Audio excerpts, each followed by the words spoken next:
ಚಿಕ್ಕಬಳ್ಳಾಪುರ ಲೋಕಸಭಾ ಕ್ಷೇತ್ರದ ಕಾಂಗ್ರೆಸ್ ಅಭ್ಯರ್ಥಿ ರಕ್ಷಾರಾಮಯ್ಯ ನೆಲಮಂಗಲ ವಿಧಾನಸಭಾ ಕ್ಷೇತ್ರದ ಸೋಂಪುರ ಸೋಲೂರು ಹೋಬಳಿ ಭಾಗಗಳಲ್ಲಿ ಭಾರಿ ಪ್ರಚಾರ ಕಾರ್ಯವನ್ನು ನಡೆಸಿದ್ದಾರೆ. ನೆಲಮಂಗಲ ಶಾಸಕರಾದ ಎನ್ ಶ್ರೀನಿವಾಸ್, ವಿಧಾನ ಪರಿಷತ್ ಸದಸ್ಯ ಎಸ್ ರವಿ ಅವರ ಜತೆಗೂಡಿ ಪ್ರಚಾರ ಕಾರ್ಯದಲ್ಲಿ ಭಾಗಿಯಾಗಿದ್ದರು. ಮತದಾರರು ಭಾರಿ ಕರತಾಡನ ಶಿಳ್ಳೆಗಳ ಮೂಲಕ ಪ್ರಚಾರಕ್ಕೆ ರಂಗು ತಂದರು. ಎಲ್ಲೆಡೆ ಪಟಾಕಿ ಸಿಡಿಸಿ ಪುಷ್ಪಾರ್ಚನೆ, ಹಣ್ಣು ಹೂವಿನ ಮಾಲೆಗಳ ಮೂಲಕ ಕಾರ್ಯಕರ್ತರು ರಕ್ಷಾರಾಮಯ್ಯ ಅವರನ್ನು ಸ್ವಾಗತಿಸಿದರು. ನೆಲಮಂಗಲ ಕ್ಷೇತ್ರದ ಕುಲುವನಹಳ್ಳಿ, ಅರೆಬೊಬ್ಬನಹಳ್ಳಿ, ಶಿವಗಂಗೆ, ಸೋಂಪುರ, ನರಸೀಪುರ, ಬಾಣವಾಡಿ, ಬೆಟ್ಟಸಂದ್ರ, ಲಕ್ಕೇನಹಳ್ಳಿ, ಗುಡೇಮಾರನೇನಹಳ್ಳಿ, ಮೊಟಗೊಂಡನಹಳ್ಳಿ ಮತ್ತು ಸೋಲೂರು ಗ್ರಾಮಗಳಲ್ಲಿ ಮತಯಾಚಿಸಿದರು. ಕಾರ್ಯಕರ್ತರ ಸಮೂಹ ರಕ್ಷಾರಾಮಯ್ಯ ಅವರ ಜೊತೆಗೂಡಿತು. ಈ ಸಂದರ್ಭದಲ್ಲಿ ಮಾತನಾಡಿದ ರಕ್ಷಾರಾಮಯ್ಯ, ಸಂವಿಧಾನ ವಿರೋಧಿ ಬಿಜೆಪಿ ಪಕ್ಷವನ್ನು ತಿರಸ್ಕರಿಸಿ ಸಂವಿಧಾನದ ಆಶಯಗಳ ಪರ ಕೆಲಸ ಮಾಡುವ ಕಾಂಗ್ರೆಸ್ ಪಕ್ಷವನ್ನು ಬೆಂಬಲಿಸಬೇಕು. ಕಾಂಗ್ರೆಸ್ ಯುವ ಸಮುದಾಯಕ್ಕೆ ಹೆಚ್ಚಿನ ಅವಕಾಶ ನೀಡಿದ್ದು, ಯುವಕನಾದ ನನಗೆ ಚುನಾವಣೆಯಲ್ಲಿ ಸ್ಪರ್ಧಿಸಲು ಅವಕಾಶ ಮಾಡಿಕೊಟ್ಟಿದೆ. ತಮಗೆ ಮತ ಚಲಾಯಿಸಿ ಕ್ಷೇತ್ರದ ಅಭಿವೃದ್ಧಿ ಕೆಲಸ ಮಾಡಲು ಅನುವು ಮಾಡಿಕೊಡಬೇಕು ಅಂತ ಮನವಿ ಮಾಡಿದರು. ವರದಿ ಮುಬಶೀರ್ ಅಹಮದ್, ಎಬಿ ನ್ಯೂಸ್, ಚಿಕ್ಕಬಳ್ಳಾಪುರ.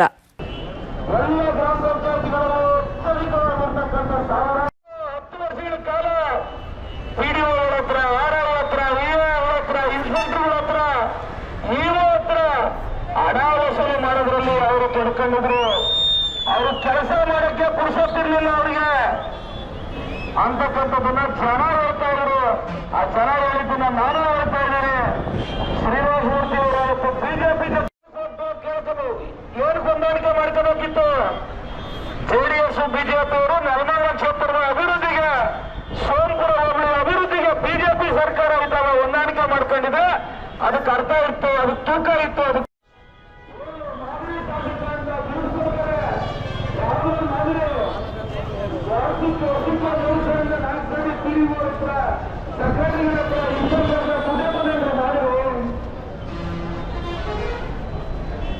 ನಾವು ಈ ಕ್ಷೇತ್ರದಲ್ಲಿ ಶ್ರೀನಿವಾಸ ಮೂರ್ತಿ ಅವರು ಇದ್ದಾರೆ, ಬಿಜೆಪಿ ಇದ್ದಾರೆ. ಯಾವ ಒಂದು ಶಾಶ್ವತ ಯೋಜನೆಗಳು ಈ ಹೋಬಳಿಗೆ, ಈ ತಾಲೂಕಿಗೆ ಬರಲಿಲ್ಲ.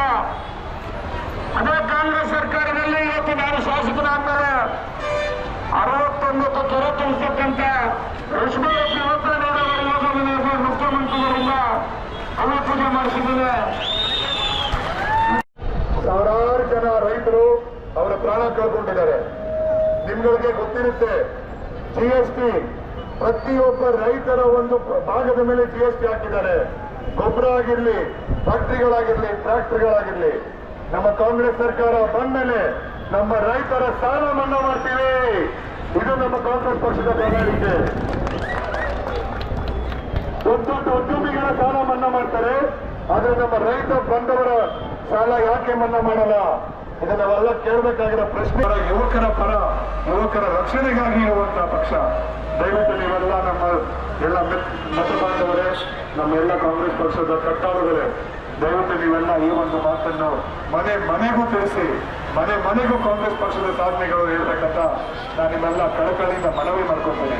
ಮುಂಬರುವ ಚುನಾವಣೆಯಲ್ಲಿ 26ನೇ ತಾರೀಕು ಏಪ್ರಿಲ್ಗೆ